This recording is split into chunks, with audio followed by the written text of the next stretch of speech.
مهاجر خبرهای آخرین از حیات مهاجران. رادیوی مهاجر پخش مستقیم برنامه‌های فراغتی. رادیوی مهاجر اطلاعات دقیق، مصاحبه و تحلیل. رادیوی مهاجر تلفن برای تماس 8965 151 0410. رادیوی مهاجر بگذار تا بگویم.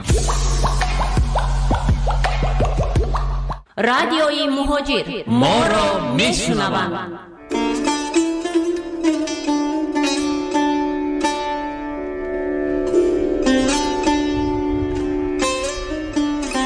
درود با شنوندگان رادیوی مهاجر، درود با تمام تاجیکان دنیا که این لحظه ما رو میشنوند و با ما هستند. مهمان رادیوی مهاجر امروز زبانشناس تاجیک ترجمان امید جیهانی هستند. خوش آمدید به رادیوی مهاجر. و برنامه امروزه ما با شناسنامه ملت یعنی با زبان بخشیده شده است. استاد لایق شیرعلی زبان را همچون شناسنامه ملت معین کرده است و باید گفت که ملت تاجیک با وجود آن همه بدبختی‌هایی که به سرش آمد توانست زبان خود را حفظ کند و به نسل‌های آینده برساند.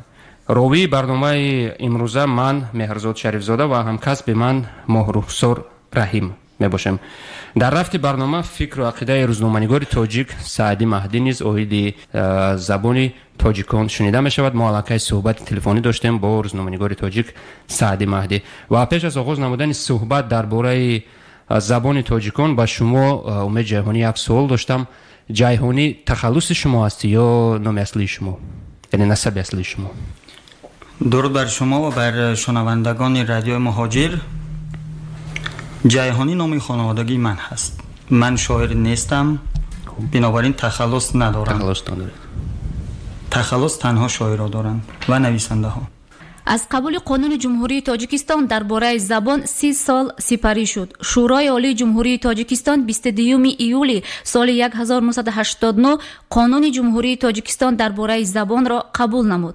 بعداً با زبان تاجیکی مقام دولتی داده شده در وزارت و کمیته و تشکیلات و اداره های کشور کارگزاری با زبان دولتی راه اندازی گردید. از سال 2009 در جمهوری تاجیکستان هر سال 5 اکتبر همچون روز زبان دولتی جمهوری تاجیکستان تجلیل کرده می شود و آن به فهرست جشن‌های ملی وارد کرده شده است. شما یکی از زبانشناسان فعال تاجیک هستید و در همه بحث‌هایی که با زبان تاجیکان علاقه‌مندی دارند شما فعالانه شرکت میکنید. در همین بحث‌ها نظر من چند مرتبه به یک اصطلاح ناشناس افتاد، به همون اصطلاح روزبکی. شما همین اصطلاح رو چند مرتبه علاقه استفاده بردید. می‌خواستم بفهمیم که روزبکی چیست، معنای روزبکی چیست؟ پیش از آن که پاسخ این سوال شما را بدهم باید بگویم که زبان دولتی یک گونه از زبان هست و زبان چندین گونه دارد. ما دو گونه زبان رو میشناسیم، یکی زبان نوشتاری و یکی زبان گفتاری. خب زبان نوشتاری زبان معیار شده‌ای هست، زبانی که با آن قانون ها رو می‌نویسند، زبانی که آن رو درس می‌دهند، زبانی که آن نوشته می‌شود. و امروز چون روز زبان دولتی در تاجیکستان شناخته شده است، یعنی 5 اکتبر، ما بیشتر درباره زبان دولتی باید صحبت کنیم. منظور از زبان روزبکی که ما 10-12 سال پیش در بحث‌های زبانی ساخته بودیم این است که زبان دولتی تاجیکستان آن زبانی که در نهادهای دولتی، وزارت‌ها، اداره‌ها، سازمان‌ها به کار برده می‌شود، زبان آمیخته از روسی و ازبکی و فارسی است. نمونه بسیار هست. شما اگر نام وزارتخانه‌های تاجیکستان را بگیرید ترجمه از روسی هستند. شما اگر اصطلاحات کاربردی وزارت‌های تاجیکستان را بررسی کنید اینا بیشترشون ترجمه تحت لفظ از روسی هستند و این زبان اداری یک زبانی بسیار کند، بسیار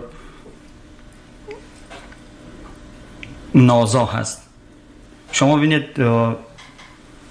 مثلا در تاجیکستان یک اصطلاح به کار میبرند مقامات اجرایی حکومت دولتی محلی در شهر مثلا 5 تا کلمه عربی را پشت سری هم گذاشتن و شده است یک اصطلاح. این ترجمه از روسی است. ما به جای همین اصطلاح می توانیم یک واژه بسیار زیبای شاهنامه‌ای را به کار بریم، شهرداری. خب و در همان بحثایی که ما 10-15 سال پیش داشتیم برای بیان مفهوم زبان روسی زده و روزبکی آلوده ناخودآگاه اصطلاح روزبکی ساخته شد. دیگه جا افتاد، ماند. خب یعنی همون روزبکی حاضر هم موجود است. بله. اگر منظورتون زبان روسی زده و ازبکی آلوده تاجیکستان باشد، بله هنوزم هست و باز سالهای دیگر هم وجود خواهد داشت، ولی هدف ما این بود که این زبان دولتی را از اقتباس‌های بی موقع پاک کنیم.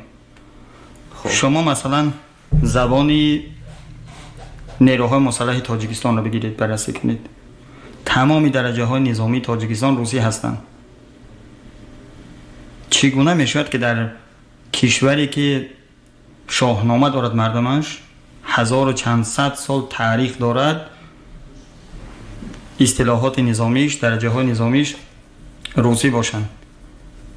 خب به همگان معلوم است که در دوران شوروی تاثیر زبان روسی به زبان تاجیکی بسیار بود. اگر زبان معاصر تاجیکان از نظر شما روزبکی باشد، پس زبان تاجیکی شوروی چه زبان بود؟ این زبانی که ما امروز در تاجیکستان در نهادهای دولتی و در رسانه‌های دولتی بیشتر و در برخی رسانه‌های دیگر به کار میبرند همان زبان دوران شوروی هست، چندان تفاوتی با هم دیگر ندارد. تنها مفهوم‌های کمونیستی از آن بیرون رفتند، ولی این زبان همان زبان هست. زبان ما در زمان شوروی بیشتر روسی زده شده بود و این یکی از آسیب‌های بسیار و بسیار خطرناکی بود که زبان ما دیده است. در این باره استادان بزرگ نوشتند، در این باره هنوز هم می‌نویسند و خواهند نوشت و خوشبختانه این مسئله تا به بالاترین نهادها در تاجیکستان رسیده است که ما باید زبان دولتی را از این آسیب‌ها پاکسازی کنیم. به نظر شما مهمترین نقطه سخنرانی رئیس جمهور در روز زبان دولتی کدام‌هایند؟ من سخنرانی رئیس جمهور را بسیار با دقت مطالعه کردم و نکات بسیار جالبی را در آن دیدم که محصول بحث‌های چندین ساله در این موضوع هست و اینجا میشود تک تک آنها را برشمرد. یک از آنها این است که خود رئیس جمهور در سخنرانیش امروز گفت که سالهای 20 عصر گذشته، یعنی در شرایطی برای خلق تاجیک و زبان مادری آن بسا حساس و تقدیرساز، زبان ما رسما نامی زبان تاجیکی را صاحب شد. اینجا در بالاترین نهاد کشورداری تاجیکستان اعتراف شده است که اصطلاح زبان تاجیکی در سالهای 20 ساخته شد. پس سوال برمیاد که تا سالهای 20 زبان ما چی نام داشت؟ خب این شب روز ما در شبکه‌های اجتماعی شاهد بحث‌های شدیم که انامین با نام اصلی زبان تاجیکان علاقمندی دارند و این لحظه می‌خواستیم نظر روزنامه‌نگار تاجیک سعدی مهدی رو بفهمیم اویدی همین بحث‌هایی که این شب روز در شبکه‌های اجتماعی دوام دارند. آنهایی که فارسی میگویند و زبان تاجیکی را با فارسی مقابل هم میگذارند، اونها بیمارند. آنها که زبان ما را با بحث میکشند، با اونها گفتنیم روید زبان انگلیسی را با بحث کشید، با بحث مونید، روید زبان باشقردی را با بحث مونید، یک زبان دیگر زبان شاتلندی را با بحث مونید. تو چکارتون میکنن؟ چکار دارد با زبان من؟ زبان من دولتی است، زبان من صاحب دارد، دولت تاجیکستان صاحب باشد. این بود فکر عقیده سعدی مهدی اوید بحثو. شما چی گفتن دارید در این مورد؟ اول باید بگویم که من از کسانی نیستم که زبانی ما را پارسی میگوید. من کسی هستم که زبانی ما را فارسی تاجیکی مینامد و این درستی این زبان هست.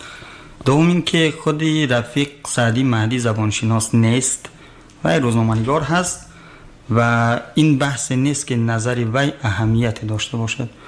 من با رفیق سعدی مهدی سالها بحث دارم و آن چیزی که وی میگوید که این زبان من تاجیکی هست و این زبان صاحب داره، نظر اونا پاسخش را در سخنرانی رئیس جمهور یافت که این زبان تا سالهای 20 عصر 20 فارسی نامیده میشد و بنابر ضرورت در سالهای 20 عصر 20 آن را زبان تاجیکی نامیدند و در آن زمان ما با پنترکیست ها در مبارزه بودیم برای وجودی ملت تاجیک و کشور تاجیکستان.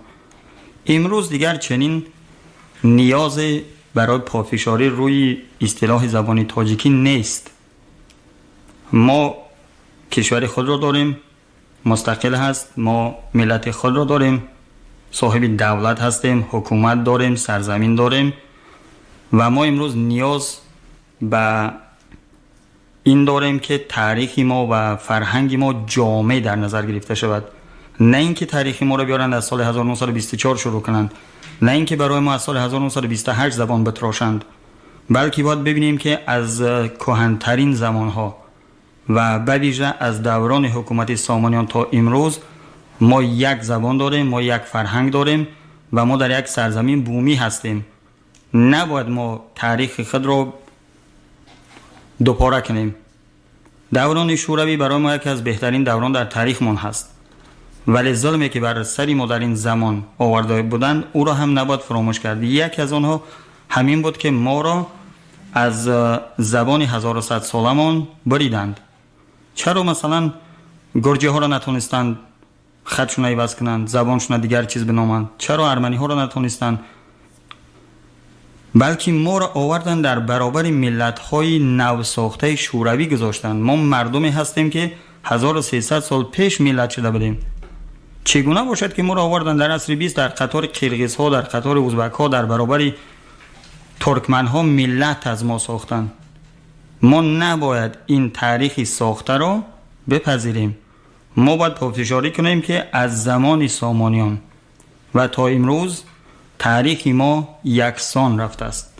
هر چی حکومت های بیگانه هم بر سرزمین ما فرمان روایی کردن، این سرزمین همیشه سرزمین ما بوده است. ما همیشه در این سرزمین زندگی کردیم و ما همیشه فرهنگ خود را با زبان خودمان آفریدیم و بازآفرینی کردیم.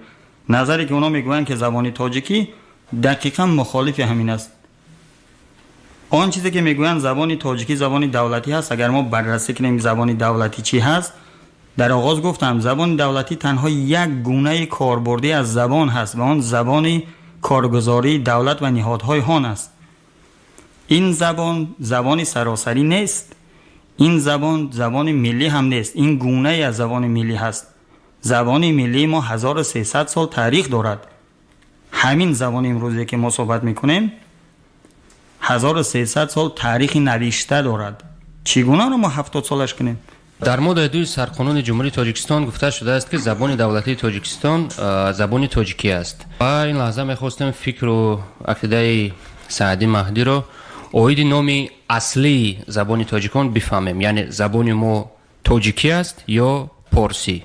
نام فارسی یا تاجیکی بودن زبان بحثی است که لایحه‌ای است. این بحثی است که از روی لایحه‌ای دشمنان زبان تاجیکی اینا ساختن، همین گونه بحث ساختن. در مدت یعنی چندین سال ما در مکتب میونه خواندیم زمان شوروی یگان کس به تشویش نآورده از کلمه تاجیکی. تاجیکی همیشه بود، همیشه میماند. اینها یک عقیده اول در ابتدا کلمه تاجیک را انکار کردن در گروه زبان فارسی و وقتی که بعد انتقاد شدیدی یعنی اعتراضگران نهایت زیاد شدن، تاجیکان وطن دوست ملت دوست زیادن، چون دیدن که اینها مثل پنترکیستان کلمه تاجیک انکار کردن و بعد دیدن که با یعنی مقابله شدید دچار شدن، بعد کلمه فکر کرده برآوردن پسند ایماندن و بحث تاجیکی را تشکیل کردن.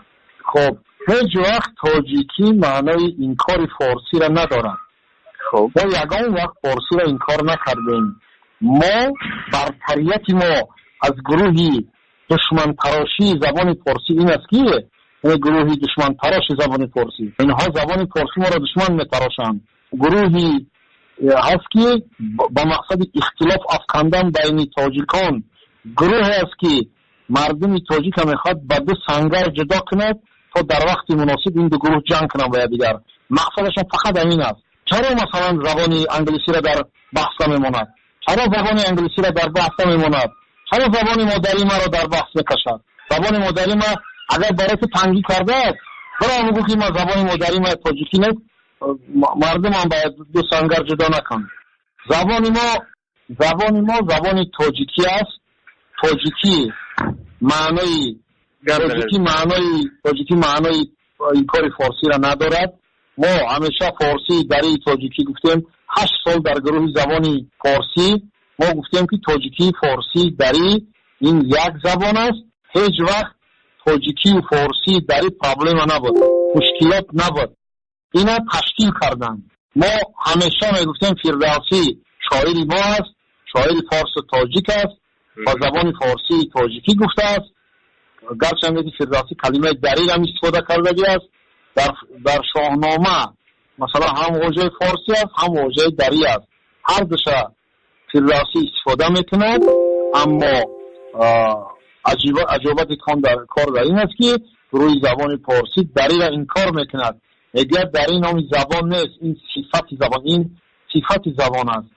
زشیر دلکشی حافظ کسی بود آگاه، لطفی طبع و سخن گفتنی دری داند.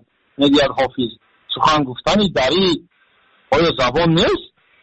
با کدام زبان بیاد حافظ که سخن گفتنی دری همین زبانی دری است؟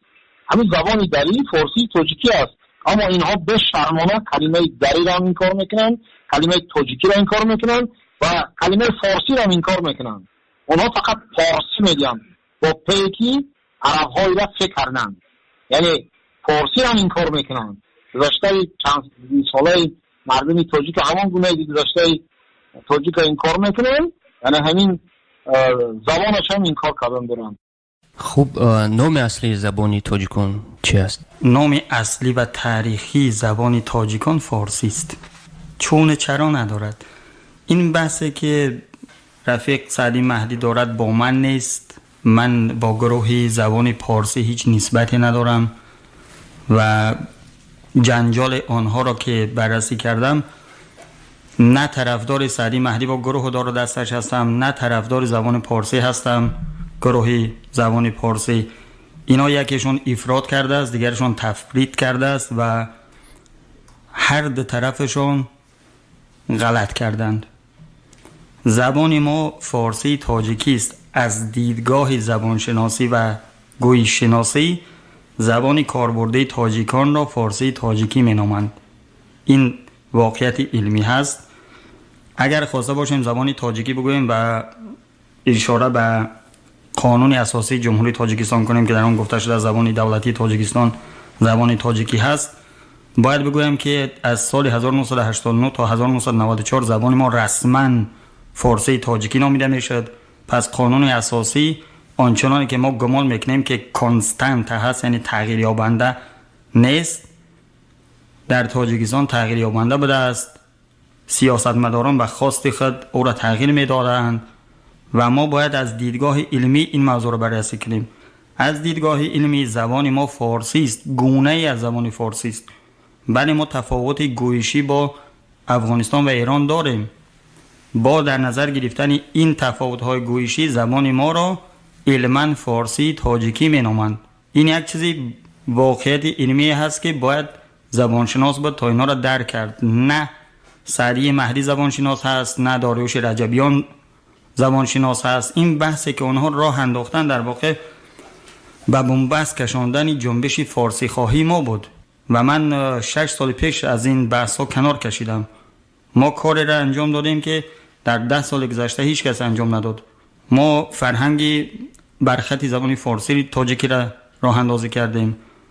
ما برای نیروهای مسلح تاجیکستان درجه های تاجیکی پیشنهاد کردیم.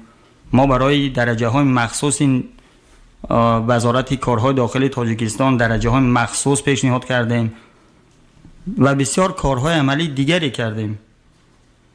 مثلا در یک مدت کوتاه زبان یک رسانه روسی را تاجیکی گرداندیم و این بحثی که اونا راه انداختن بحثی بیهوده‌ای هست. 2 روزنامه‌نگار اومدن در سر یک موضوعی که در اون اطلاعات کافی ندارن بحث میکنن. شما اگر این بحث را از دیدگاه زبانشناسی بررسی کنید میبینید که پوچ است، بیهوده است. زبان پارسی یک زبانی والایی هست که در شاهنامه موجود است. زبان تاجیکی یک زبان روسی زده و ازبکی آلوده‌ای هست که در تاجیکستان در نهادهای دولتی به کار می‌رود. او را هرگز نمی‌شود گفت پارسی.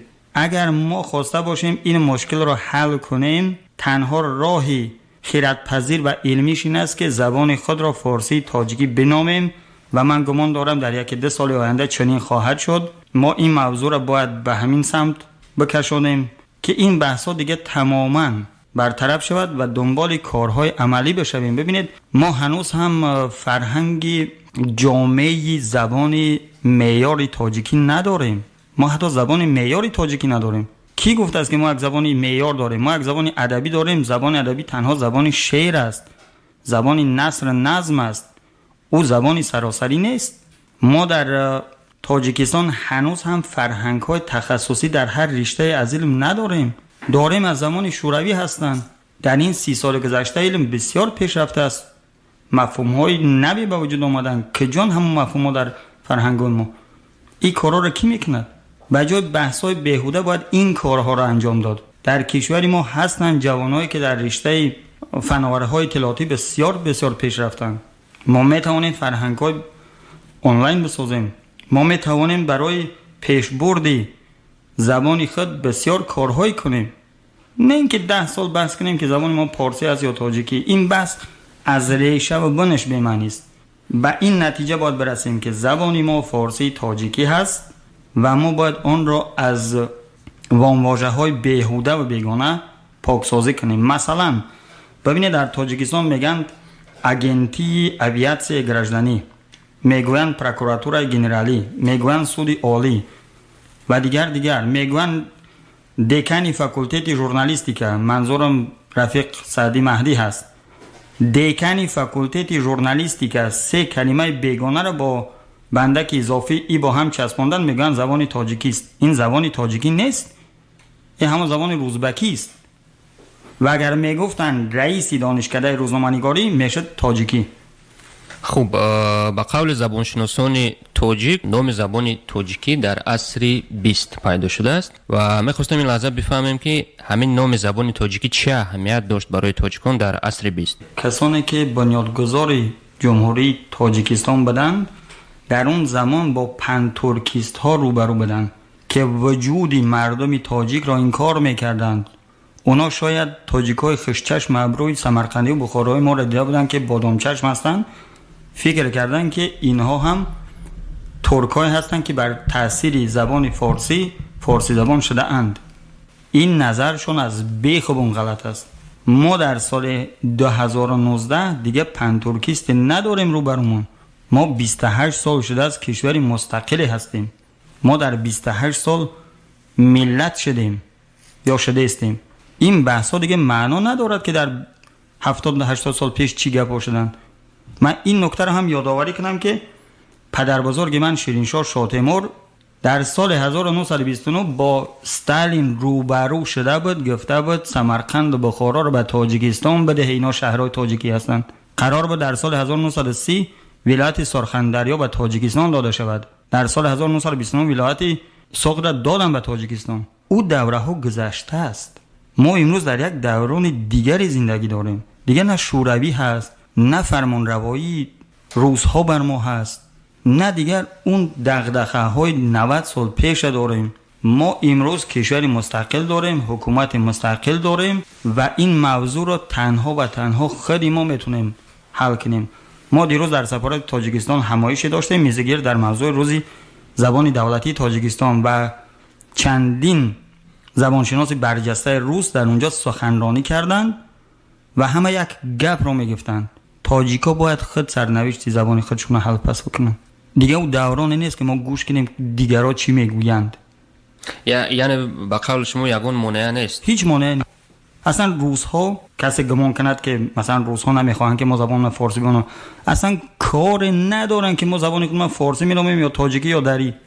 پس مشکلی سر چیست؟ مشکلی در خود تاجیکستان هست. برخی کسان این موضوع را بیهوده جنجال برداشتن. این یک موضوع علمی هست. این را تنها و تنها در چارچوب پژوهشگاه زبان، فرهنگستان زبان در چارچوب دانشگاه‌ها و دانشکده‌های زبانشناسی میتوان حل کرد و این موضوع حل شده است. زبان ما همیشه فارسی نام داشته است. خب امروز ما میتونیم فارسی تاجیکیش بگوییم. اصلا معنی نداره که در این موضوع بحث کنیم. اگر همین گفتار ما را فارسی زبان‌های افغانستان که تاجیک هستند و زبان خود را فارسی مینامند یا فارسی زبان‌های ایران یا در سراسر جهان گوش کنند 99% حرفای ما را میفهمند. اگر اونا زبان ما رو میفهمند و ما زبان ما رو میفهمیم پس این چی زبان هست؟ در افغانستان بسیارتر کدام اصطلاح رو استفاده می‌برن؟ فارسی رو داری؟ در افغانستان تاجیک ها خود زبان خیش را فارسی مینامند ولی پشتون ها زبان فارسی تاجیکان را دری مینامند چون سیاست ملت سازی پشتونی دارند و این یک سیاست افغان سازی هست در افغانستان، چنانه که سیاست ازبک سازی در ازبکستان هست. چرا ما باید نامی رایی که مخالفان ما بر ما گذاشتند قبول کنیم؟ همینجا ببینید که خود رئیس جمهور میگوید که آثار رودکی و فردوسی و عطار و سنایی، سعدی و حافظ، مولانا بلخی و مولانا جامی و صدها نفر دیگر اینا همشون زبان خود را فارسی نامیدن. چگونه میشود که ما برای اونهایی که پیش از ما 1000 سال زندگی کردن نامی نوی بتراشیم؟ نیاز نیست. برعکس وقتی که ما ادعا میکنیم که مردمی کهن بنیاد هستیم، ما ملتی دارای تاریخی 3-4 هزار ساله هستیم، باید اصطلاحات قدیمه را نگه داریم تا این پیوند ما با گذشته هامون همیشه باشد. ما برای اینکه بتونیم بگوییم که رودکی تاجیک بوده است یا فردوسی به زبان ما صحبت میکرده است باید 1001 تعبیر برای تعریف اصطلاح تاجیکی بتراشیم. نیاز نیست. خب از نظر شما نام دری برای نام تاجیکان درست است یا نه؟ نام دری در یک زمانه برای این زبان به آن خاطر به کار برده می شد که این زبان دو گونه داشت، یکی گونه گفتاری و یکی گونه نوشتاری و همان گونه نوشتاریش که در دیوانها در سازمانهای حکومتی به کار می رفت آن دری نامیده می شود.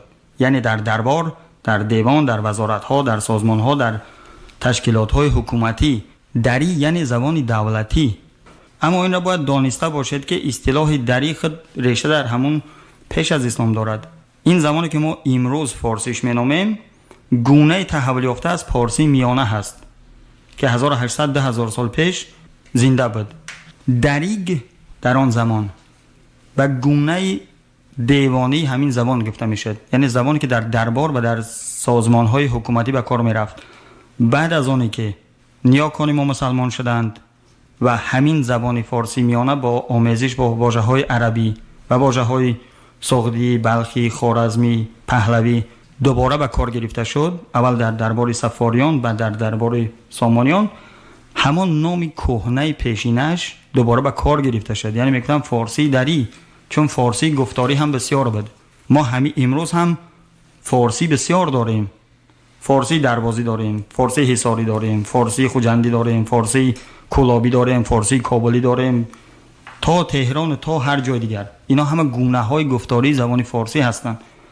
ولی وقتی که ما میگوییم که ما با ایرانیان همزبان هستیم یا با افغانستان همزبان هستیم، منظوری ما از این همزبانی زبان نوشتاری ما هست که از زمان رودکی و سامانیان تا امروز در کتاب‌های ما نوشته شده است. این زبان زبان نوشتاری است. همزبانی ما هم بیشتر سر این زبان هست. این نکته را هم باید در نظر بگیریم که اگر ما زبان دولتی تاجیکستان، یعنی زبانی که در دولت تاجیکستان به کار می رود، یعنی در ساختارهای حکومتی و همان زبانی که در ساختارهای حکومتی افغانستان به کار می رود و ایران به کار می رود، اینا سه زبان جداگانه هستند. باور کنید اینا را با همدیگر نمی شود یک دانست. چرا؟ چون هر کدام آنها اصطلاحات خود را دارد.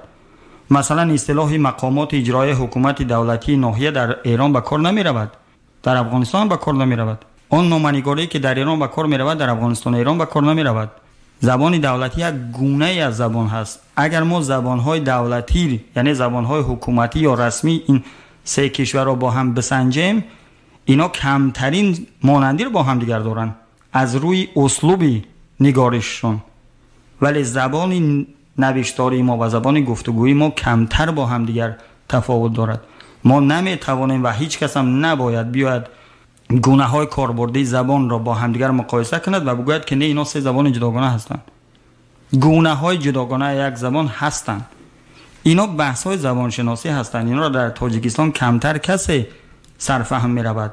حتی کسایی که در همین باره بسیار سالها بحث میکنن تفاوت زبان ملی، زبان مادری، زبان رسمی، زبان ادبی، زبان دولتی، زبان رسانه‌ای، زبان علمی، زبان نوشتاری، زبان گفتاری را نمیدانند. خب بر عقیده برخی از زبانشناسان زبان یعنی همین فارسی، زبان فارسی میگویند در خراسان پیدا شده است و میگویند که با فارس و با ملت فارس یگان علاقمندی ندارد چون که ملت فارس وجود ندارد. شما چی گفتنید در این مورد؟ اون کسی که این گپ را گفته زبانشناس نیست. اگر زبانشناس می بود میدانست که فارسی دریه که از سامانیان تا امروز در تاجیکستان و سرزمین های تاجیک نشین به کار می رود ادامه و دنباله همان فارسی دریه هست که در پیش از اسلام هم به کار می رفت. یعنی فارسی میانه دری کاملا همان زبان هست. تنها تفاوتش این است که در این زبان چون اصطلاحات دینی از عربی بسیار وارد شده است کمتر ماهیتش دیگر شده است، وگرنه ساختار جمله بندیش همان هست، واژه‌هاش همان هست، بسیار چیزهای دیگرش همان هست. این زبان چگونه در این سرزمینی ما گسترش یافته است؟ ما میدونیم که پیش از اسلام نیاکان ما که در سرزمین بلخ، افغانستان امروزه و جنوب تاجیکستان امروزه، در سرزمین سوغد شمال تاجیکستان با مرکزش با مرکز ازبکستان سوغدی نشین بدن و بلخی نشین بدن، یعنی زبانهای سوغدی و بلخی و خوارزمی و پهلوی و دیگر سکایی داشتن. از این زبانها آثار مکتوبی بسیار مانده است. این زبانها با زبان امروزه ما بسیار متفاوت هستند. مثلا زبان یغناوی را بگیرید که بازمانده از زبان سوغدی هست، شما زبانهای پامیری را بگیرید که بازمانده از زبانهای سکایی هستند. اینا مگر با زبان فارسی تاجیکی یکسان هستند؟ نیستند. این زبانها از آسمان فرود نیامدند. اینا زبانهای بومی مردم ما بودند و این زبان فارسی که ما امروز میگوییم پس از اسلام یا با مسلمان شدن نیاکان ما در این سرزمین گسترش یافت و این روند یک ساله نبود بلکه 1300 سال طول کشید. هنوزم یغناوی زبان مادریشون از دست ندادن، جاش فارسی نگرفته است. هنوزم پامیری با زبانهای مادری خودشون صحبت میکنن. همین وضعی که ما امروز در تاجیکستان داریم 1300 سال پیش هم در سمرقند و بخارا بود، در بلخ، در هرات دیگر جاها بود. و آن چیز میگویند که زبان فارسی گویا که در خراسان به وجود آمده است، این نکته را باید بگوییم که خراسان همیشه ولایت در ایران بود و هست. گمان نکنند که خراسان سرزمین جدا بوده است از ایران و فارس‌ها در کدام یک گوشه زندگی می‌کردند و خراسانیان تاجیک بودند. در آن زمانی که زبان ما را فارسی دری می‌نامیدند 1300 سال پیش، از فارس تا سوغد همه را تاجیک می‌گفتند، تفاوتی هم نداشت. این یک موضوع دیگر این که ما نباید بگوییم که همیشه در این سرزمینی ما زبان پارسی بود یا زبان فارسی بود. ما باید بدانیم تاریخ خودمون که چگونه این زبان در سرزمین ما گسترش یافته است. مهمترین عامل گسترش زبان فارسی در سرزمین ما اسلام بود و مهمترین عامل گسترش اسلام در سرزمین ما زبان فارسی بود. اینا گوشت و ناخن بودن با هم دیگر که اومدن مردم را شریعت اسلام رو به زبان فارسی برای اینا تعلیم دادن و اونها زبان فارسی رو یاد گرفتن، زبان مادری خودشون کنار گذاشتن و زبان فارسی رو گرفتن. ما چگونه باید تاریخ 3000 ساله سوغدیان را خط بزنیم و بگوییم که نه این همیشه فارسی زبان بودن؟ این غلط است. زبان فارسی یکی از زبان‌های ایرانی است، چنانکه که زبان سوغدی هم بود و زبان‌های خوارزمی و بلخی و سکایی هم بودند. وطنی زبان فارسی که ما به کار میبریم همون ولایت فارس است که در ایران امروز هم وجود دارد، ولی سرزمین ما بخارا خواستگاهی زبان فارسی دری دولتی هست. ما باید این نکته را برجسته سازیم که برای نخستین بار در دربار سامانیان بود که زبان فارسی برای امور دولتی به کار گرفته شد و بعد از اون بود که همین زبان کاربردی در سراسر ایران زمین گسترش یافت. این تاریخ زبان فارسی هست. ببینید تاریخ مردم تاجیک با تاریخ زبان فارسی یک چیز نیست. ما امروز در تاجیکستان روسی زبان هم داریم. اینا از کی روسی زبان شدن؟ از زمان شوروی. بله. آیا ما میتونیم بگوییم که تاجیکستان وطنی زبان روسی هست؟ نمیتونیم. علم منطق دارد. تاریخ زبان یک چیز است، تاریخ ملت یک چیز دیگر هست و باید بگوییم که ما همراه با گسترش اسلام فارسی زبان شدیم. اینا همه ثابت شده است. در این موضوع بحث کردن معنا ندارد. шунавандагони азиз, суҳбати мо бо забоншинос Умеди Ҷайҳонӣ идома дорад ва саволи дигар, бозгашт ба омӯзиши забон дар заминаи сарфу нав ва даст кашидан аз грамматикаи усули русӣ ки раиси ҷумҳур дар ҷаласаи дирӯза таъкид намуд, ба рушди забони тоҷикӣ чӣ таъсир дорад? агар забоншиносҳои тоҷикистон барои забони мо дастури дурусти забон таҳия کنند، زبان ما به اصل خود برمیگردد. ببینید در زبان شناسی اگر تعریف زبان چیست؟ اگر گونه از زبان با خط و دستور در یک سرزمین کشور یا هر جای دیگه تعلیم داده شود، آن را زبان میگویند. از این دیدگاه زبان تاجیکی زبان هست، چون خط خود را دارد، گراماتیک خود را دارد و همین موضوع آن را زبان میگرداند. اما باید ببینیم که آیا این گراماتیک و این خط برای زبان ما طبیعی هست یا نیست. تا اینجا دیدیم که برای زبان ما طبیعی نیست. یعنی گراماتیکی که برای زبان ما از روی زبان روسی درست کرده بودن، زبان ما را خراب کرد. خرابی او را همه میبینند و اینکه به فکر اصلاح گراماتیک شدن به نظر من بسیار کار خوبی هست و این کار را باید در زودترین فرصت انجام بدهند و این خود زمینه خواهد شد برای پاکسازی زبان ما از همه آسیب‌های دیگرش. خب در همین بحثایی که در شبکه‌های اجتماعی امروز ادامه دارند، بحثایی که به زبان تاجیکی یا به زبان فارسی علاقه‌مندی دارند، گذشتن به خط فارسی نیز یکی از موضوعهای اساسی است. از نظر شما یگان ضرورت امروز وجود دارد برای گذشتن به خط فارسی؟ بازگشت به خط فارسی برای ما مهم هست، ولی این باید برنامه دراز مدتی باشد، زمان بندی شده باشد و این یکی از برنامه هایی است که دولتی ما خواه ناخواه در آینده روی دست خواهد گرفت. ببینید همسایه های ما کشورهای ترکی زبان خط خود را لاتینی کردند. آخرین کشوری که به خط روسی زبانش را می‌نگارد قرقیزستان هست و اونها هم به فکر لاتینی سازی خطشان شدند. اگر همسایه های ما همشان لاتینی نویس شوند، ما پیوند خود را با اون پهنه شوروی پیشین از دست می‌دهیم و تاجیکستان جزیره میماند در دریای ترکی زبان ها و چین. ما با روس ها همزبان نیستیم که هم خط باشیم. ما با مغول ها همزبان نیستیم که هم خط باشیم. ما با بلاروس ها و اوکراین ها و سربا و دیگرها همزبان نیستیم. هم فرهنگ هم نیستیم. خط فارسی برای زبان ما خطی است که آن را به وجود آورده است. من اگر بگویم که خودی استاد ابو عبدالله رودکی حرف ژ را اختراع کرده است، دروغ نمیگم. استاد ریچارد فرای در یکی از آخرین کتاباش میگوید که استاد رودکی در آفرینش خط فارسی یا الفبای فارسی دست داشته است. خطی را که رودکی آفریده است، چرا خط ملی ما نباشد؟ خب میخواستیم در این موضوع فکر و عقیده سعدی مهدی رو نیز بشنویم. خطی فارسی اما آرمانی مردم هست، آرمانی مردمی تاجیک خود هست، این میماند آرمان. یک چیز من میگم، سال 1929 از خط عربی اساس فارسی تاجیکی ما به خط لاتینی گذشتیم. سال 1929 تا سال 1939 خطی لاتینی بود. سال 1939 چین با خطی با یک فرمان با خطی کریلی گذشتیم، با خطی کریلی اساس گذشتیم. یعنی در بین 10 سال تاجیک را دو بار دیگر کشتن، خطش رو دو بار عوض کردن. کدام ملتی پیش دنیا را نگرفت، خیتایی است، روس است، انگلیس است، دو بار خطش رو عوض کرد نمی‌رود. اما تاجیکان باز از سر اینا سبزیدند. اما گونه که بازار صابر میگوید که میبریدند ما را میسبزیدیم و میبریدند باز میسبزیدیم. یعنی در یک مصرع شعرش میگوید و متاسفانه همون شعر را زیبایدم نامده ایستاده است. ما در مدتی 10 ساله هم نه، همین 10 سال 11 سال دو مراتب خطی ما رو عوض کردن.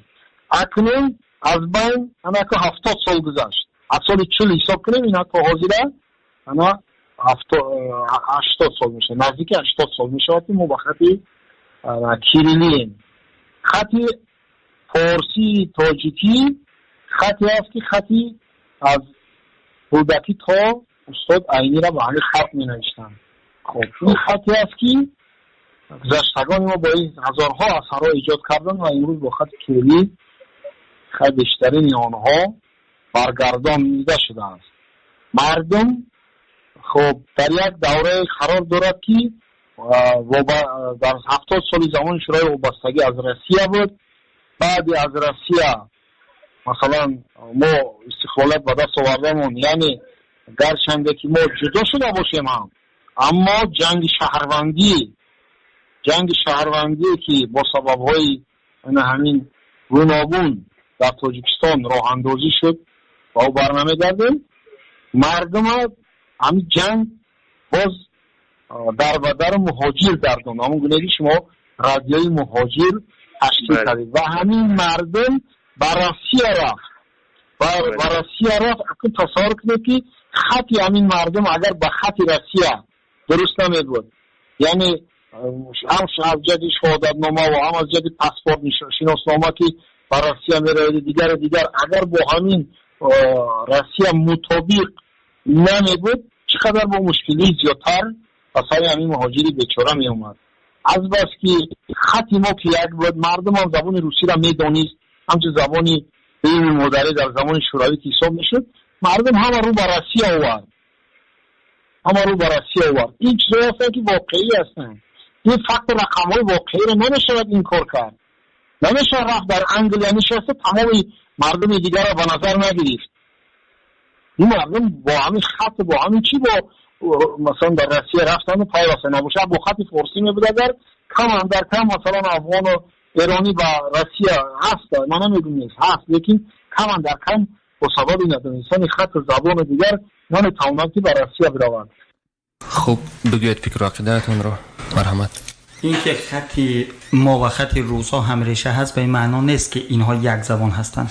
همین امروز هم وقتی که مهاجرای تاجیک میان به روسیه، تمامی سندهاشون باید به زبان روسی ترجمه شود با همون خط روسی، با این که در شناسنامه های ما یک صفحهش روسی هست، در روسیه همه رو دوباره به روسی ترجمه میکنن. پس همخطی ما با روسا هیچ اهمیتی ندارد براشون. میلیون گردشگر میآید روسیه، از چین میآیند، از ویتنام میآیند، عرب ها میآیند، ایرانی ها میآیند، افغانستانی ها میآیند، هر کسی دیگر از سراسر دنیا اینجا میآید.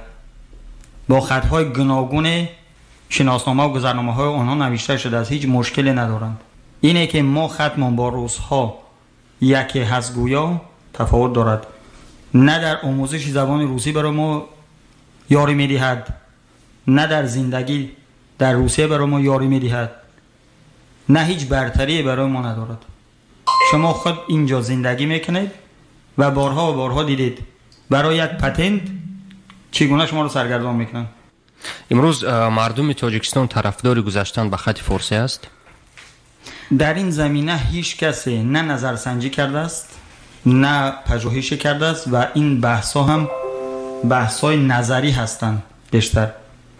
ولی در نهادهای دولتی تاجیکستان کم کم به این فکر رسیده اند که ما باید در آینده 5 سال پس، 10 سال پس برنامه گذار به خط فارسی رو آماده کنیم.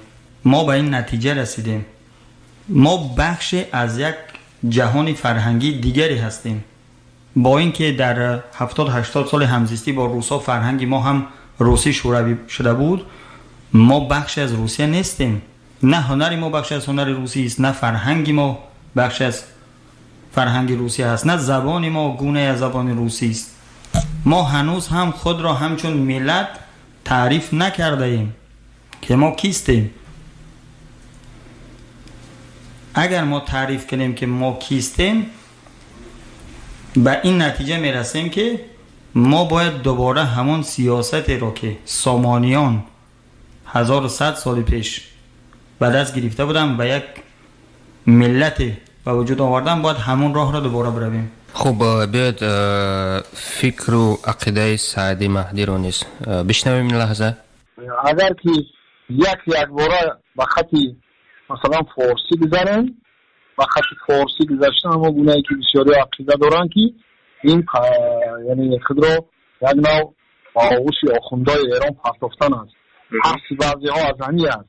ما برویم باز متهم آخوندهای ایران میشیم و بهانه خط فارسی و عقیده های خودشان در سر ما جاری میکنن و همون گونه‌ای که فرهنگ امروزه ایران ما وابسته از اون که ما مثال ادبیات یگانه داریم، فردوسی یگانه داریم، موسیقی خیام همه ادبیات یگانه داریم.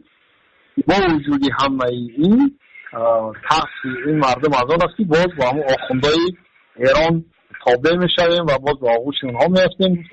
مثلا در شرایط امروزه خب بهتر است که به همون خطی کلیدی بیستیم و تو یک دوره که اقتصادیات مثلا پیشروی ها شود در حیات اقتصادی مردم و مثلا ضرورتی هست که این هم فکر میکنم که مردم باید یک رای پرسی شود و مردم تاجیکستان خود همین رای خود را انتخاب کنند. اگر مثلا به نزدیکی در ازبکستان بودم، در ازبکستان بودم که خط لاتینی هست، در سمرقند خط کلیدی هم در استفاده است، هم خط کلیدی در استفاده است هم خط لاتینی در استفاده است.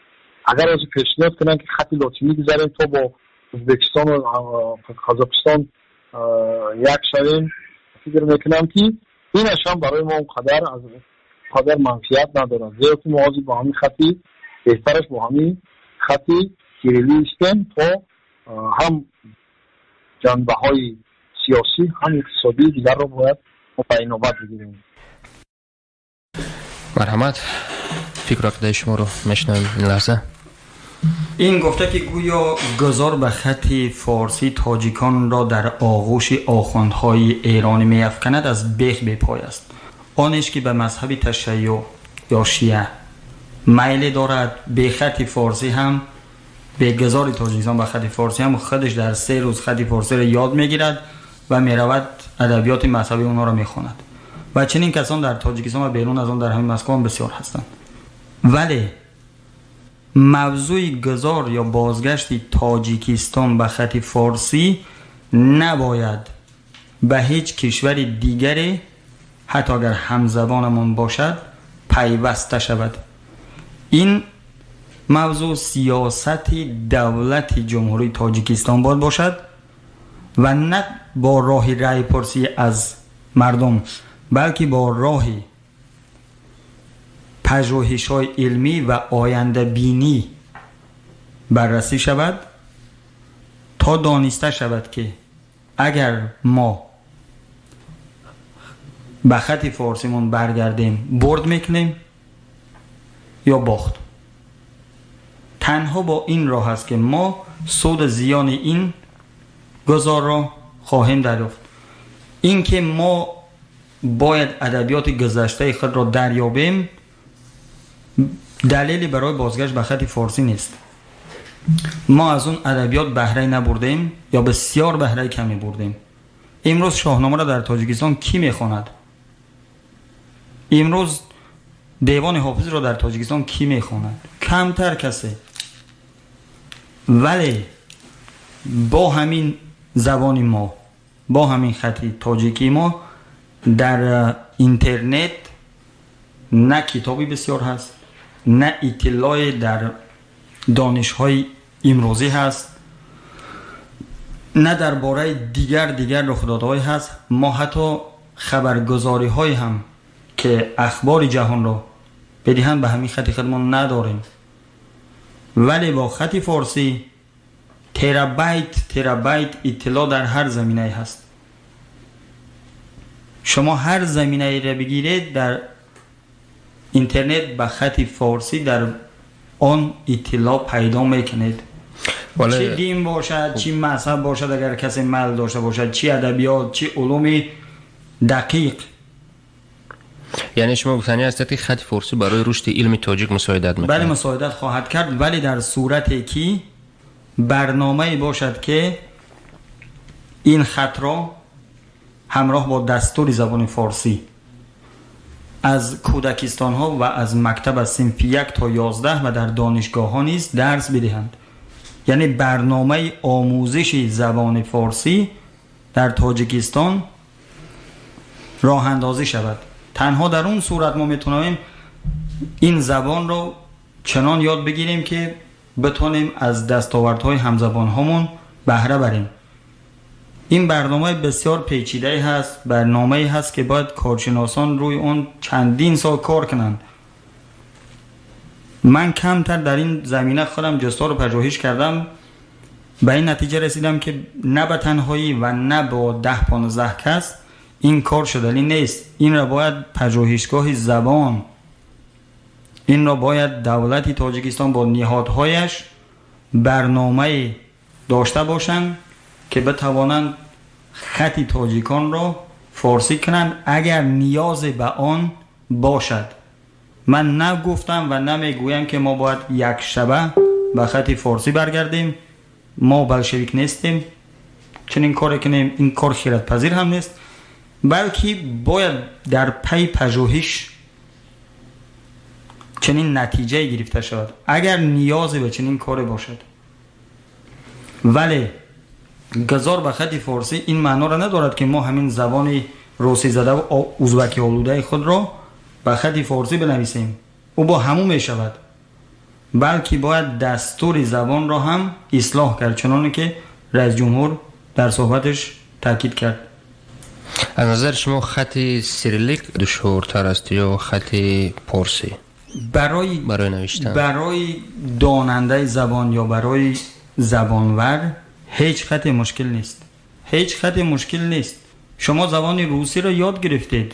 زبان روسی یکی از مشکل ترین زبان های جهان است. بسیاری از تاجیک‌ها زبان انگلیسی را میدونند، بسیار زبان عربی را از خود کردند، بسیار زبان چینی را از خود کردند. اینها از مشکل ترین زبان های جهان هستند. زبان ما بسیار ساده است. زبان ما حتی جنسی زن و مرد ندارد واژه هاش. و اگر زبان را از کودکی درست یاد بگیرید، هیچ خط را یاد گرفتن براتون مشکل نخواهد بود. خط تنها وسیله است برای نگاشتن اندیشه، برای نگاشتن زبان. اما پذیرفتن خط در کشور برای آموزش، برای آموزاندن ملت و برای کاربرد در تمام زمینه‌های زندگیش یک برنامه بسیار و بسیار کلان و دراز مدتی رو نیاز دارد. ما امروز توان برنامه ریزی بازگشت به خط فارسی رو نداریم. من با بسیاری از کارشناسا در این مورد صحبت کردم و نداریم کسی که در این زمینه کار کند. بنابراین میگویم که امروز ما نیاز برای تهیه این برنامه داریم ولی کارشناس نداریم. باید اول کارشناس تربیت کنیم و اونا پژوهش کنن و این برنامه رو تهیه کنند. شنوندگان عزیز، خاطررسان میکنیم که شما صحبت ما را با زبانشناس امید جهانی شنیده ایستادید، بخشیده به روز زبان. و چون برنامه دلگیر نشود یک سرود میشنویم، بعداً صحبت را ادامه خواهیم داد.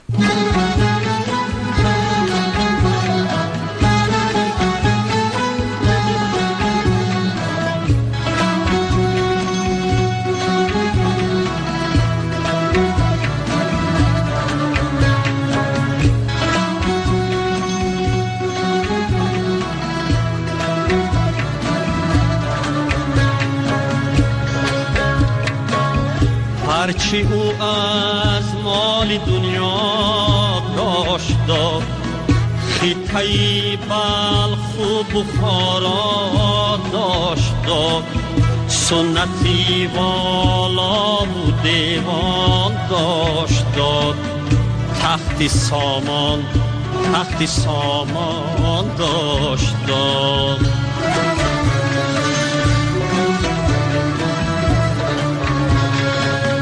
دشمنی دانش گدایش دانشی سینا گریفت، دشمنی به سنتش دیوان مولانا گریفت، دشمنی صورت پرستش صورتی بهزاد برد دشمنی به خانه اش در خانه او جا گرفت دشمنی به خانه اش در خانه او جا گرفت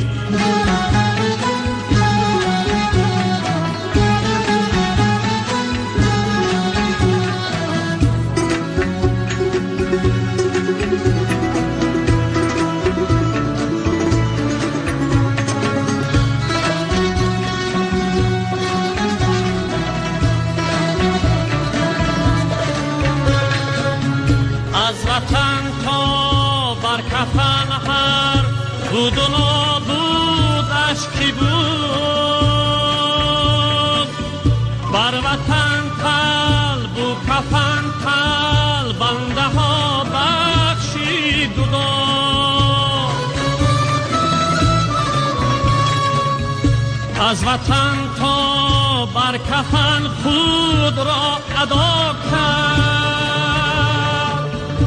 از وطن تا بر کفن خود را گدا کرد عاقبت از هفت اقلیم زیر پایش یک قدم ماند یک قدم از ملکی جمع ماند لیک در دستش قلم ماند با قلم در هر قدم ماند در سرایش تاجیک از بختی نگون گرچه با گبرو مسلمان هم سرا بود هم رسول و هم خدا بود در زبان اما جدا بود در زبان اما جدا بود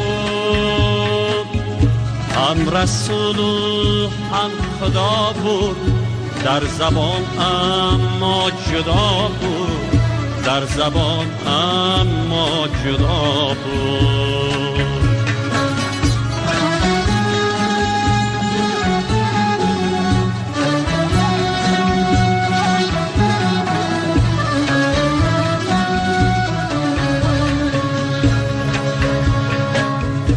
آج گم کرد و زبان را گم نکرد آج گم کرد و زبان را گم نکرد تخت گم کرد و زبان را گم نکرد بخت گم کرد و زبان را گم نکرد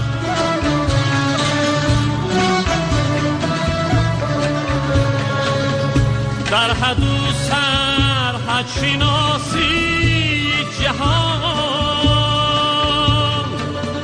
سرحدی تاجیک زبانی تاجیک است تا زبان دارد وطن دار است تا زبان دار است بسیار است تا زبان دارد وطن دار است تا زبان دار است بسیار است بی شمار است بی حساب است بی حد است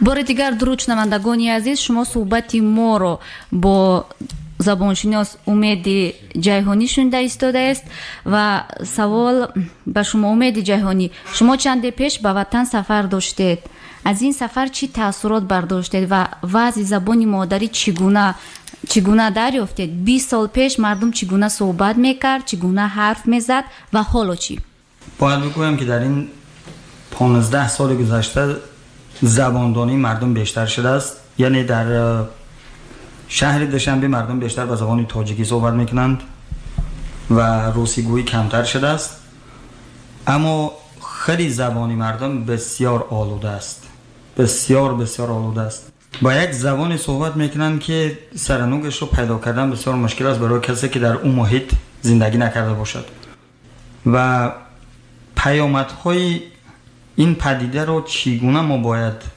اصلاح کنیم. من روی این مسئله هنوزم فکر دارم. تنها راهش این است که آموزش زبان در مکتب ها بهتر شود، ولی یک راه دیگری نیز هست که تاثیر و اثرش بیشتر از مکتب هاست.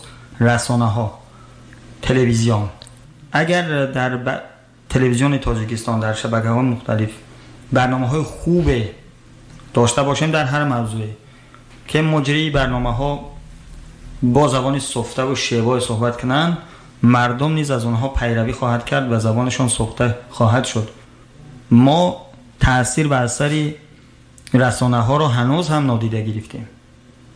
مردم امروز کمتر روزنامه میخوند، بیشتر در تلفن هاشون غوتر میزنند و ما از این رسانه های همگانی هنوزم بهره نبرده ایم.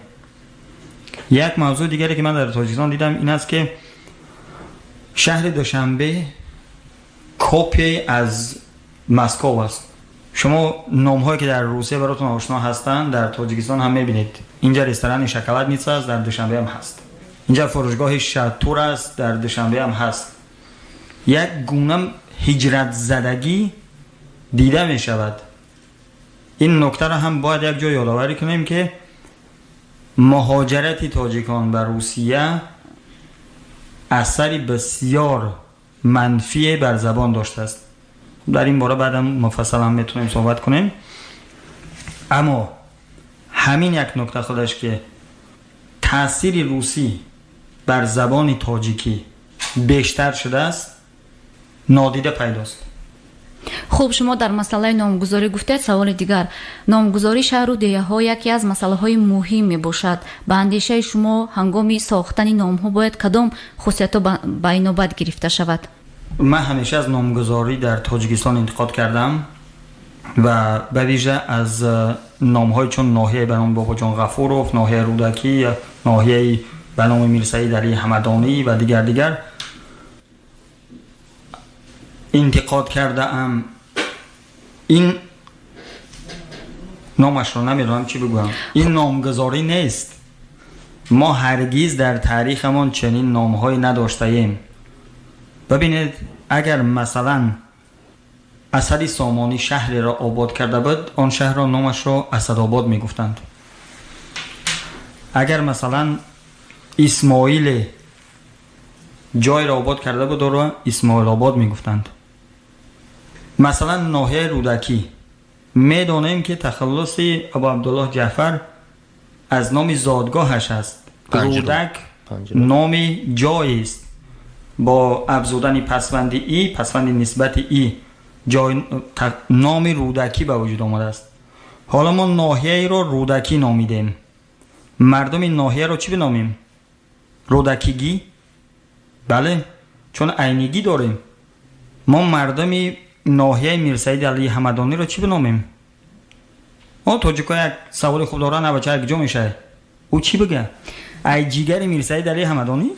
اینا نام نیستند و این نامگذاری باید اصلاح شود.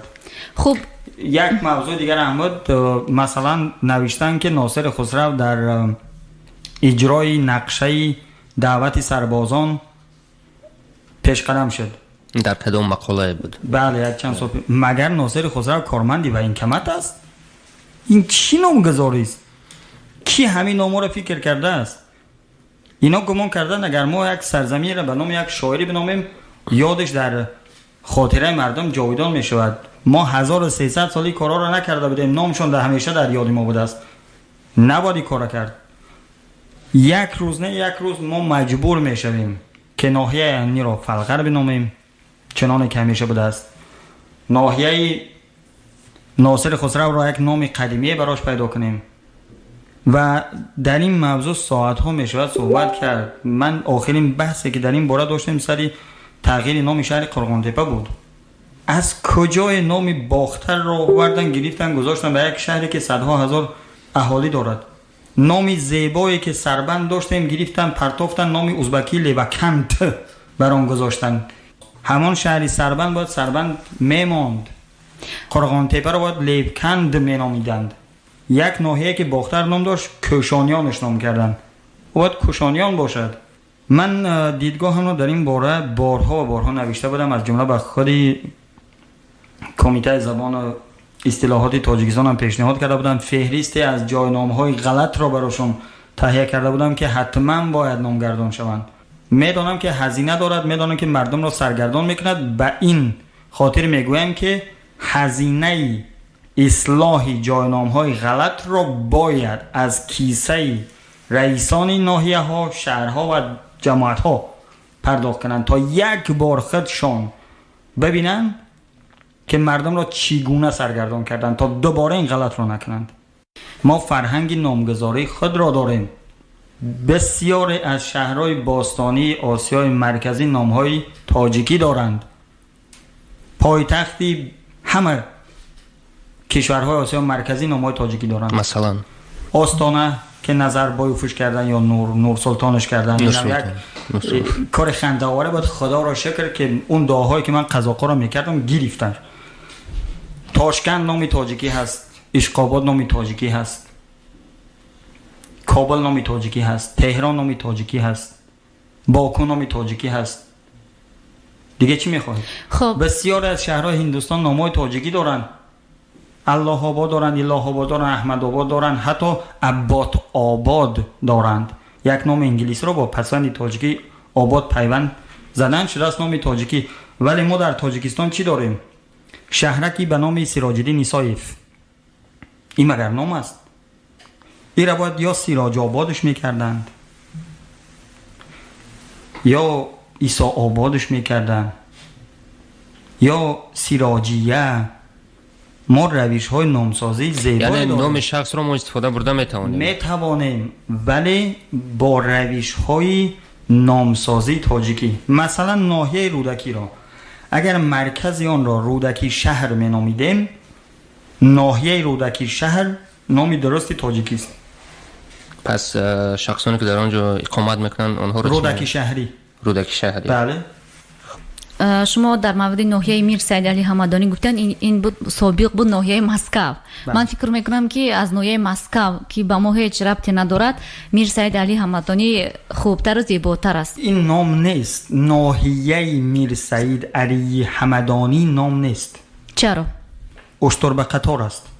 اگر میخواستیم یادی حضرت امیر جان را نگه بداریم، این ناحیه را میتونستیم امیریه بنامیم. او را امیر جانش میگن، امیریه. رو برای همین ناحیه میر سید علی همدانی ما در افغانستان شهری هست امام صاحب نام داره. یک نامی تاجیکی است. خب اگر امیریه نام گذاریم، اون شخصانی که در آنجا عمر به سر میبرند چی میشه نامشون؟ اهل امیریه. اهل امیریه. بله. ما را میتونستیم مثلا میر سید آبادش بنامیم، همدانیه میتونستیم بنامیم. شهری را در تاجیکستان سالها پیش نام کرده بودن وحدت.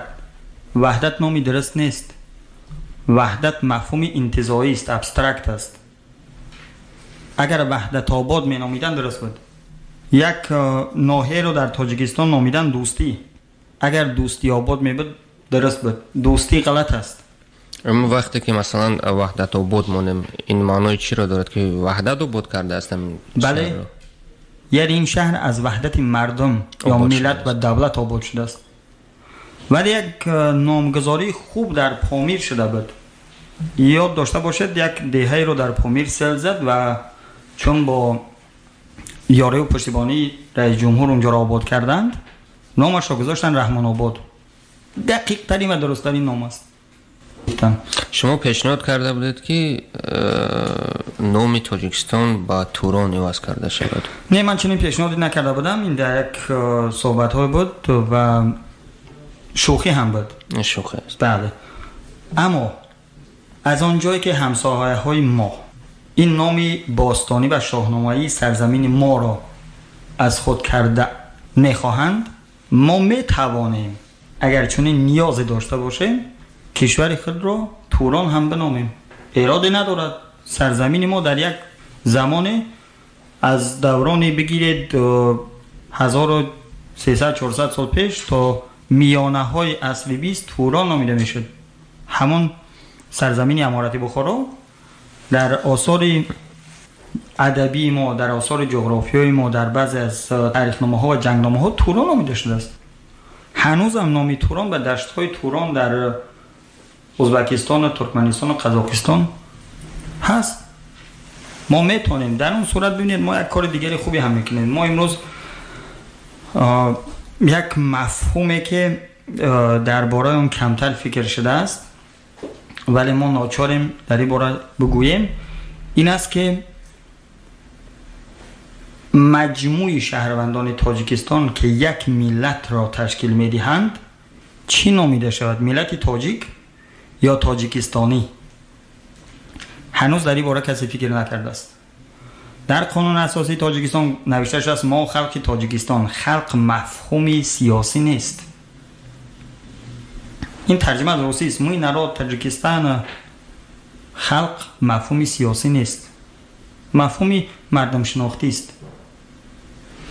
در علوم سیاسی همه شهروندان یک کشور را ملت می نامند. خب همه شهروندان تاجیکستان تاجیک نیستند. همه شهروندان ازبکستان نیز ازبک نیستند ولی تاجیکا رو نیز ازبک نوشتند. چرا ما نمیتونیم این کار رو بکنیم؟ بله ما همین کار رو میتوانیم بکنیم. چرا هر کسی شناسنامه تاجیکی داشته باشد و شهروند جمهوری تاجیکستان باشد میتواند تاجیک شناخته شود و میشود هم. و ما هنوز ملت تاجیک رو تعریف نکرده ایم. یا داشته باشه من چند سال پیش گفته بودم که تاجیکان هنوز از دیدگاه سیاسی ملت نشدند. این واقعیت هست. ما هنوز این پدیده رو تعریف نکرده ایم که ملت تاجیک یعنی چیست. این باید تعریف خود رو پیدا کند. این را باید در پژوهشگاه ها براش تعریف پیدا کنند. ملت روسیه تعریف خود را امسال یافت. هر کسی شهروندی روسیه باشد ملت روسیه را تشکیل میدهد. اونها روس دارن و روسیگی گویم. روس که رسیانین. بله ما چی بگویم؟